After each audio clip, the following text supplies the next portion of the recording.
और स्वागत है आपका उस कार्यक्रम में जिसका नाम है हे प्रभु आनंददाता। और इस कार्यक्रम में जैसा आप निरंतर देखते हैं कि हम ऐसे विषय चुनने की कोशिश करते हैं जिनका आपके और हमारे जीवन से बहुत गहरा संबंध है। अनेक बार इनके उत्तर हमें हमारी सनातन परंपरा से मिलते हैं, कई बार हमारी व्यवहारिक शास्त्र संहिता से मिलते हैं और कई बार मनोवैज्ञानिक तौर पर अपने को दुरुस्त करने से मिलते हैं। तो ये हमारा बड़ा सौभाग्य है कि हमारे साथ जो गुरु हैं, जो विषय प्रवर्तन करते हैं, विषय विशेषज्ञ हैं, प्रोफेसर सुरेंद्र बिहारी गोस्वामी, वो तीनों ही विधाओं में मार्गदर्शक की भूमिका निभाते हैं और सनातन परंपरा में झांकते हुए वहाँ से बहुत सुंदर प्रसंगों को लेते हुए वो वर्तमान तल में भी आते हैं, मनोवैज्ञानिक प्रभाव को भी छूते हैं और नीति और नैतिकता दोनों का समावेश बहुत सुंदर तरीके से करते हुए हमें बताते हैं कि आगे कैसे बढ़ना है। आज का जो विषय है वो बहुत ही व्यवहारिक विषय है। जीवन के हर स्वरूप की अपनी एक महिमा है, अपना एक महत्व है। 3 अवस्थाएं हैं। पहले आप कह लीजिए कि बालक अवस्था, किशोरावस्था, फिर एक आप कह लीजिए, चलिए 4 अवस्था मान ले तो एक मैच्योर एज हो गई आपकी, और चौथी अवस्था जो है वृद्धावस्था।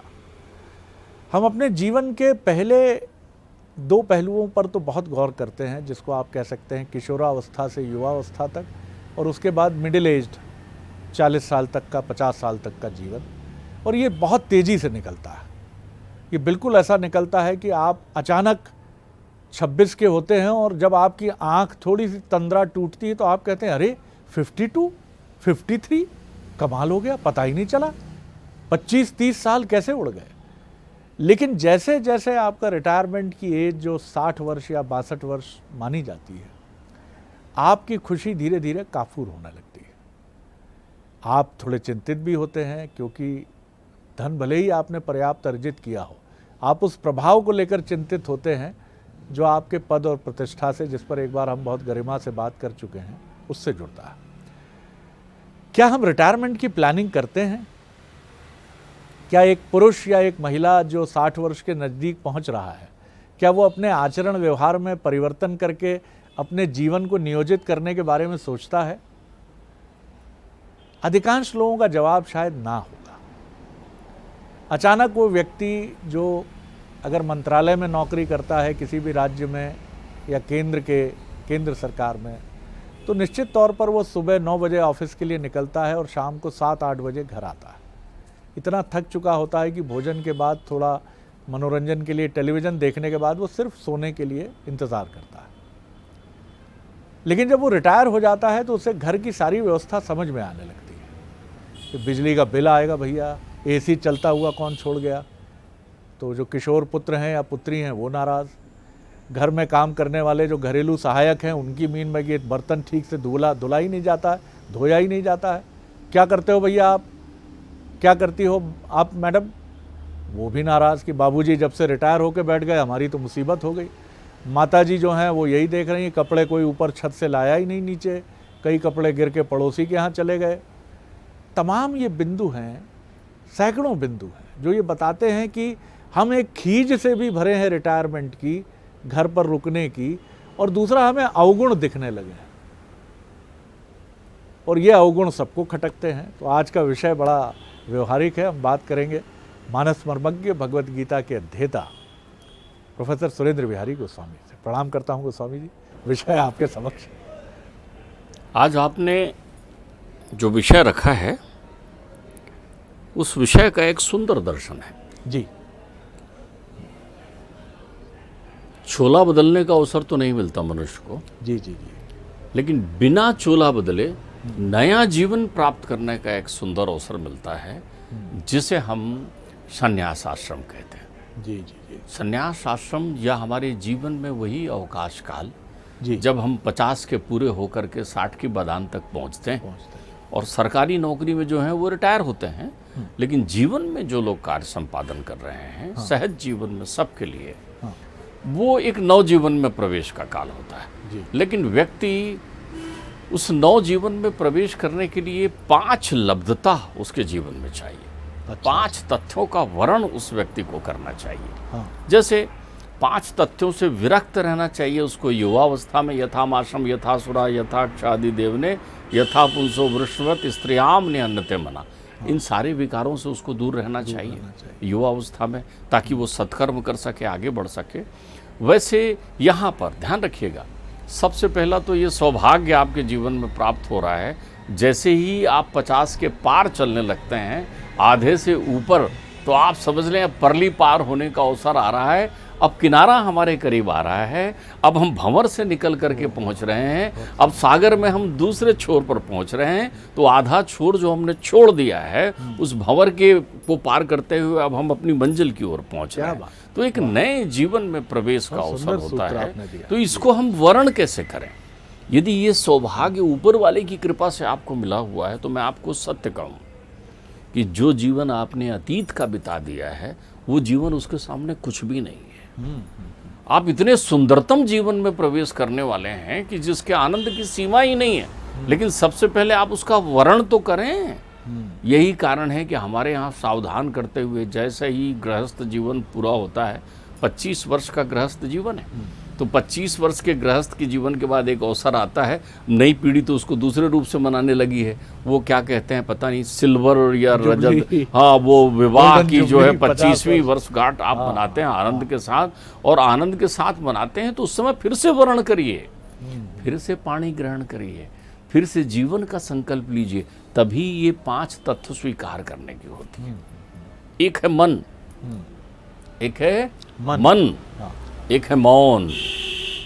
बहुत सुंदर, वाह। आप ध्यान रखिए, पहला सूत्र है मन, दूसरा सूत्र है मौन। ये मौन आप स्वीकार करिए। तीसरा है मित्र, तीसरा सूत्र है जो आपको वर्ण के साथ लेना है। ये 5 तत्व आपको प्राप्त करना है, ताकि आप इस नए जीवन का आनंद ले सकें। मन, मित्र, मौन और मित्र।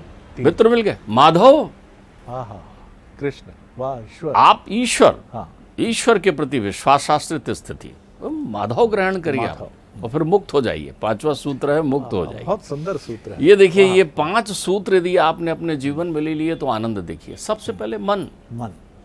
पूत कपूत तो क्या धन संचय, पूत सपूत तो क्या धन संचय। ऐसा हमने अनेकों बार कहा है कि गृहस्थ जीवन में संतान का होना या संतान का न होना, दोनों ईश्वर की कृपा है। आपने संतान को योग्य बनाने में ईश्वर ने जो अनुपम भेंट आपको दी थी, जिसे आपने भेद दृष्टि में पुत्र और पुत्री के नाम से पुकारा, बेटा और बेटी के नाम से पुकारा, उनको कितना संस्कारवान बना पाए, नहीं बना पाए। आपका कार्यकाल पूर्ण हो चुका है। पूत कपूत तो क्या धन संचय, और पूत सपूत तो क्या धन संचय। अब आप वहां से बाहर निकलिए, छोड़ दीजिए। तो आपने क्या साहब घर से बाहर निकल जाऊं? बिल्कुल नहीं, घर में रहिए ना। ये 5 सूत्र घर में रहकर उपयोग करना है आपको। आपको वानप्रस्थी जीवन का अर्थ होता था पर्यटन, भ्रमण, तीर्थाटन, घूमना। जो धन आपने जो भी संचय करके रखा है, किसके लिए छोड़ जा रहे हैं? उसका आनंद लीजिए आप। जीवन भर बचाती रही महतारी, 10-10 रुपये, 20-20 रुपये, 25 रुपये, ये महंगा है, ये साड़ी मत खरीदो, ये कपड़ा ऐसा है, वो मत करो, इधर मत खर्च करो, बचा के रख लिया। अब किसके लिए बचाया था माँ? किसके लिए बचाया था? जिसके लिए तुम बचा के रखे हो, यदि वो इसकी पात्रता रखता है तो वो इसको लेगा ही नहीं। अगर वो सपूत है तो वो कहेगा माँ और क्या चाहिए मुझे बताओ। और अगर वो सपूत नहीं है, कपूत हो गया है, संतान योग्य नहीं निकली, तो अब भी फूकने बैठी, आज दो, शाम को पी के जुआ खेल के आ जाएगा, तो कोई मायने नहीं निकलना है। तो अब आप अपने जीवन को संवारने में खर्च करो, उसको आप अपने लिए खर्च करो। तो सबसे पहले मन में आसक्ति का त्याग कर दो, विरक्ति को ले। बहुत सुंदर सूत्र है। देखिए, एक एक सूत्र सुनिएगा गौर से। आप चिपक जाते हैं ना, तो आप चिपक गए हैं, तो आप क्या कर रहे हैं? वही, अरे दाल इतना क्यों खर्च कर रहे हो? और करने दे खर्च। तुम अपनी जो वो है पॉकेट जो है वो मत खोलो, खुद लाओ, खुद खर्च करो बेटा। देखो अब हम तो रिटायर हो गए, नमस्ते, हमने छोड़ दिया। भाई बहुत सारे घरों में बाबूजी की जरूरत ही इसलिए कि बाबूजी अब तक के लगे हुए हैं घर में, और पैसा दे देते हैं, धन दे देते हैं, समय दे देते हैं, तो लगे हुए हैं। तो आसक्ति आपने कर रखी है ना, आप विरक्ति के पथ पर जाओ ना, छोड़ते जाओ जी। ये तो मन हो। हाँ, ये मन है। तो मन में विरक्ति आ गई, मन निर्मल हो गया। अब मौन की तरफ आते हैं। बहुत बोला आपने जीवन भर, कितनी बार तो समझाया है, 25 साल गुजर चुके, बच्चा छोटा से बड़ा हो गया, ये मत कर ये मत कर, तो रोज उसी को क्यों बोल रहे हो? अब काम खत्म हो गया आपका, आप रिटायर हो गए हो, मौन हो जाओ। उसको जरूरत है तो वो पूछे, और जब भी वो पूछे तो मीठा बोलो, मित्र बना करके, मित्र की तरह संवाद करो। आप जो है मौन हो जाओ भाई, अब बोलना नहीं। आपको बोलना किससे? अब श्रीमती जी हैं घर में, अगर आप सौभाग्यशाली हैं और अखंड सौभाग्यवती लक्ष्मी आपके साथ जीवन में विद्यमान है, तो बहुत दौड़े काम के लिए, बहुत दौड़े स्वरूप के लिए, बहुत दौड़े आकर्षण के लिए, अब तो मित्रता पक्की करो उससे, जीवन संगनी है। उम्र का स्वागत करो भाई। 50 के बाद तो आप ना बोलना तो बोलते हुए शुरू हो जाओ, लोगों से बोलना शुरू करो, बेटे क्या कर रहे हो, अरे बिटिया क्या कर रहे हो, बाहर निकलो तो ये संबोधन देने लगो। तो आप तो छुपाव बने रहते हैं, अंकल बोल दिया, आप डरे हैं अंकल ना बोल दें। अरे आप उसको खुद बताओ, हर चीज बातचीत के बीच में बोलो, बेटा 50 साल गुजर गए, तुम्हारी उम्र में हम भी ये करते थे, बहुत अच्छा, बड़े सुंदर हो, क्या हाल है बेटी, ऐसा बोलो ना, मन और निर्मल होगा। क्या बात है। संसार की आसक्ति और कम होगी।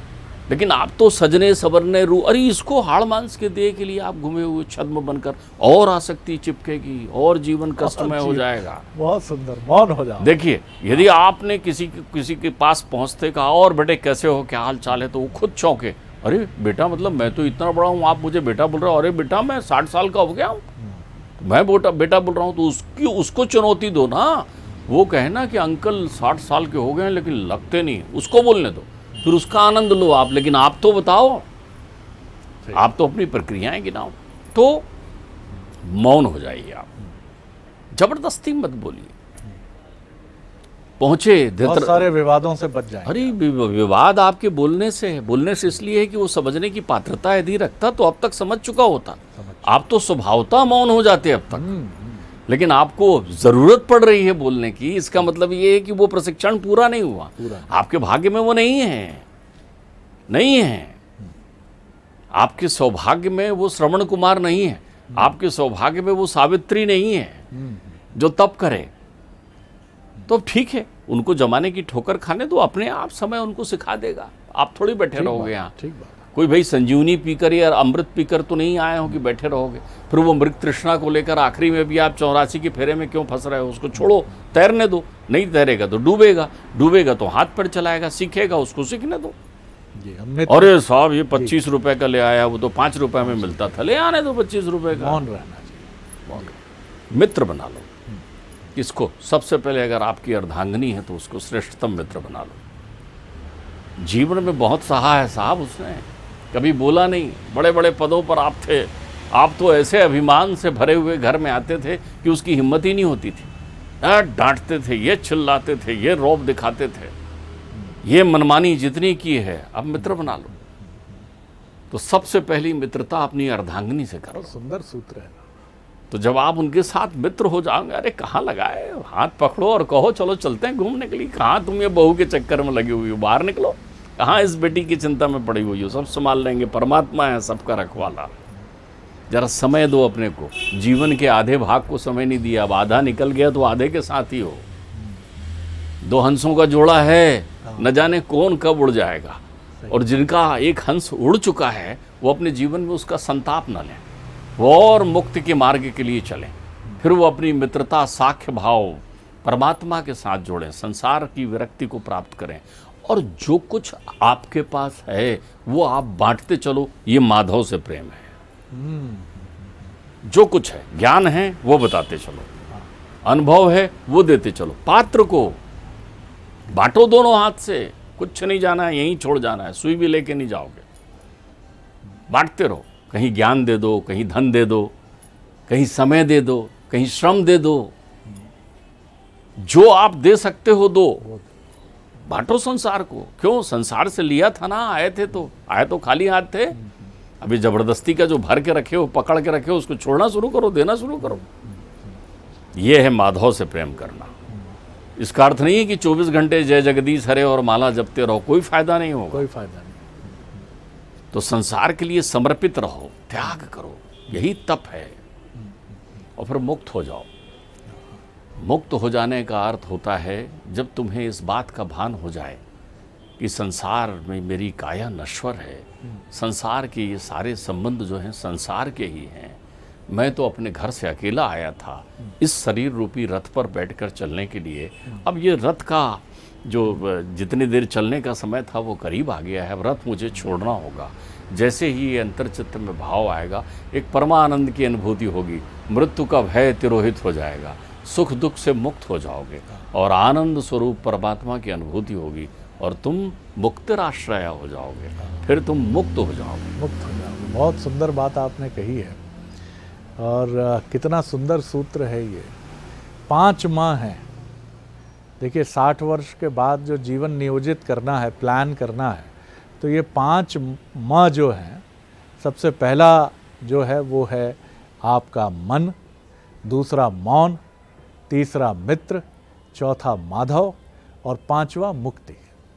और सब एक दूसरे से अभिन्न रूप से जुड़े हैं, क्योंकि ये अगर आप मित्र भाव आ जाता है तो जीवन में मन जो है बड़ा शांत हो जाता है, क्योंकि द्वैत समाप्त हो जाता है।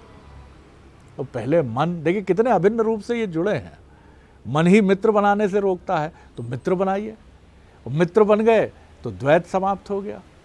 फिर तीसरी बात मौन। और वो हो कहा जाता है, विद्वानों का कहना है कि जीवन में बड़े बड़े संकट मौन से टल गए हैं, प्रतिक्रिया देने से ही युद्ध हुए हैं। बड़े बड़े देशों के बीच में जो संग्राम हुआ है उसमें भी यही मौन न रहने का कारण है। और फिर माधव, ईश्वर। जीवन के जो भी कष्ट आए, अगर उनको हम ईश्वर को समर्पित कर देते हैं फिर क्या बचता है। और 5वां और अंतिम सही है कि इस पार प्रिय मधु है तुम हो, उस पार न जाने क्या होगा। दृग देख जहां तक पाते हैं तम का सागर लहराता है, फिर भी उस पार खड़ा कोई हम सबको खींच बुलाता है। मैं आज चला तुम आओगी कल, परसों सब संगी साथी, दुनिया रोती धोती रहती, जिसको जाना है जाता है। मेरा तो मन होता डगमग तट पर के ही हलकोरों से, जब एकाकी पहुंचूंगा मझधार न जाने क्या होगा। इस पार प्रिय मधु है तुम हो, उस पार न जाने क्या होगा। देखिए एक और मौन होने का, बच्चन जी की बहुत सुंदर पंक्तियां जी, बड़ी अच्छी कविता और आत्मविभोर करने वाली आपने सुनाई जी। शरद जी एक बात समझ लीजिए, मौन सारे विषयों पर विजय दिला देता है। बिल्कुल ठीक कह रहे हैं। क्रोध पर, काम पर, लोभ पर, ईर्ष्या पर, द्वेष पर, क्योंकि अब आप इनसे लड़ते लड़ते थक गए हैं। बिल्कुल ठीक, इनसे लड़ नहीं पाएंगे। जी। तो आप जैसे हाथ जोड़ लेते हैं ना कि भैया नमस्कार, मिलत एक दारुण दुख दीना, बिछड़त एक प्राण हर लीना, तो आपने कहा भैया नमस्कार, वही भाव अपने मन में रख लिया। तो जैसे ही मौन हो गया, क्रोध तिरोहित हो गया। वो पुत्र जिसे तुमने खिलाया है, जिसे तुमने सिखाया है, वो आकर आंख तरेर कर जब आपसे कहने लगे 100 गलतियां निकाल लूंगा आपकी, आप क्या बात करते हो, तो उसके साथ मित्र रूप में मुस्कुरा कर देखिए, मौन रह के, कमाल है बेटा कितना बड़ा हो गया जो मेरी गलतियां निकाल रहा है। तो हम इस तकरार में, इस बेकार के प्रपंचों में ना पड़े। सब विषय आपसे पराजित हो जाएंगे जिस पल आप मौन हो जाएंगे। और मौन की साधना से माधव भी प्रसन्न होते हैं और मुक्ति भी मिल जाती है। बहुत सुंदर आपने कहा। और आपके एक शब्द पर मैं बहुत ठिठका कि विषय सब पराजित हो जाते हैं मौन से। विषय की आसक्ति और विषय का द्वंद्व ही तो है संसार, और क्या है। और यहाँ अगर आप मौन होकर मुस्कुरा देते हैं बिल्कुल निश्चल मन से, तो सारी अलाएं बलाएं सब टल जाती हैं साहब। आज बड़ा आनंदकारी विषय रहा और उतना ही सुंदर आपका इस पर टीका और भाष्य रहा। बहुत आनंद आया गोस्वामी जी आज के विषय में, बहुत हृदय से आपको प्रणाम। तो अगले एपिसोड में एक और विषय लेकर, और देखिए कितनी सुंदर व्यवहारिक टीका, इसको बिल्कुल मत भूलिएगा। ये 5 माह जो है ये कहीं तख्ती लगाकर मन के किसी कोने में हमेशा के लिए टांग लीजिए, और ये 5 माह से बड़ा रक्षक कोई नहीं है। बहुत धन्यवाद एक बार फिर आपको, और अगले एपिसोड में एक और विषय लेकर उपस्थित होंगे। प्रणाम, नमस्कार।